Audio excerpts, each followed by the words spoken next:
Hi guys, it's November 4th, Wednesday, and we're working on task 21. The lesson today is how good readers use nonfiction in order to better comprehend fiction work. So, for just a moment, I want you to pause and think about, was there ever a time that you read a book and you wondered if something in the book was real, or if it was based on a real story, or if pieces of it were real? Just think for a moment. So, I'm going to tell you just a brief little story, one about me, but I do this all the time. When I was in my 20s, my best friend and I went and saw an exhibit on the Titanic. It was a traveling exhibit. Robert Ballard had pulled pieces of the Titanic up out of the water, and they went traveling around the country. And so we went to Boston to go see it. I really got into the Titanic, and not long after, the movie Titanic, a fiction movie, had come out. So I took what I knew of the Titanic and I did more research on the Titanic, asking questions. It was really bothering me, like, whose fault was it? Why did it sink? It was supposed to be an unsinkable ship. And so I dove into the research. By the time we get to watch the movie, and it was in the movie theaters, I had understood what happened with the Titanic a lot better, and I knew what was going to happen. And I knew the reasons why and what was behind that fictional work. Inside that fictional work, Jack and Rose were totally created characters. But the other characters that were on the ship, those were real people that existed at the time, and they did go down with the ship. So I used research to better understand the problems with Titanic. So now I'm going to bring that forward to Freak the Mighty. Some of you got a copy of Freak the Mighty where at the back of it there was an interview with Rodman Philbrick. Some copies had it and some copies didn't, so I didn't make you read it. So I'm going to tell you, in that interview, Rodman Philbrick admits that he created the characters based on two kids in his neighborhood growing up. He also tells you that Freak has something called Morchio syndrome. And so I, as a naturally curious reader, and good readers are curious, they want to learn everything. I wanted to look up Morchio syndrome and find out exactly what it was. And then I was able to read Freak more strongly, and I was able to understand his character a bit better. I was able to visualize him a bit better. So that's what today's lesson is all about. The mini lesson, I'm going to kind of condense it for you from the live lesson. Let's see if I could do this. So first, what we did in class is we research starts with questions. It's a lot like vocabulary, where I said you have to be curious about vocabulary.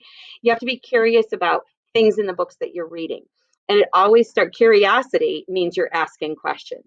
So the first thing that we did in class today for research, for nonfiction research, is that we asked a bunch of questions. It always starts with questions. So these are questions that my first period class came up with, that they were wondering. As I got further on in the day, I started to say, to help other kids imagine it, imagine if Freak walked into the classroom and you had 30 minutes that you could spend with him. What would you want to know about Morchio syndrome? So everybody's class's questions, they all looked different and they were all wonderful. So what I want you to do is I want you to either take some of these questions or write a few questions down of your own. What would you ask Freak about Morchio syndrome? Then the second part of the lesson is rolling you over this way.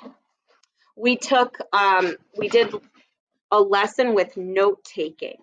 So when you're reading nonfiction, you're reading it to discover something, to answer your questions. So what you want to do when you're researching is you want to take notes down.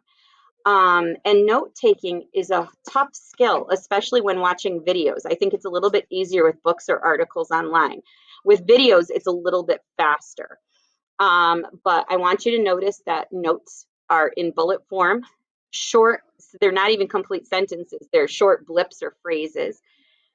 You're reading for information, facts, details.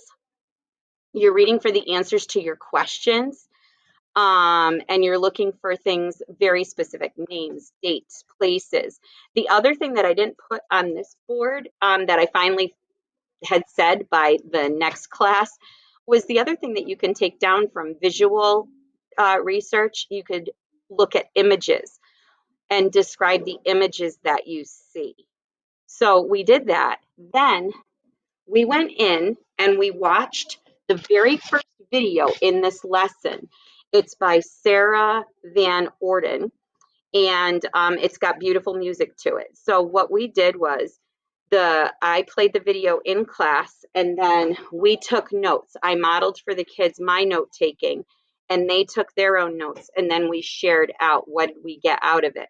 The one thing that I need you to do that looks a little bit sloppy on this poster, is that you want to cite your source so you can always go back to it if you need to.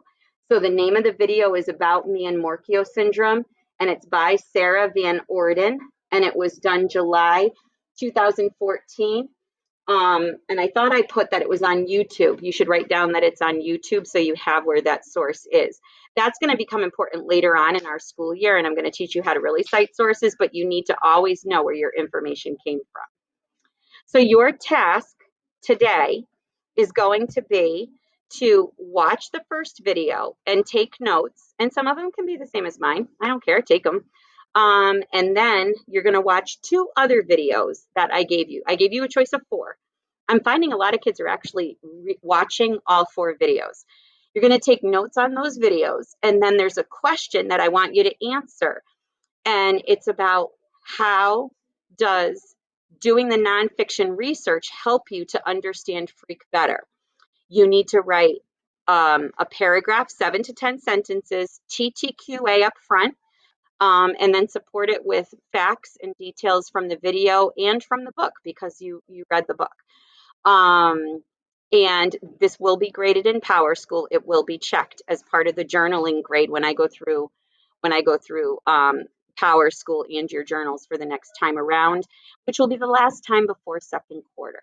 Okay, so good luck. And then your regular work is to read. If this is one of the 5 days that you need to read, you're going to read your independent reading book. Do a journal response because you're still responsible for those. I will talk to you later.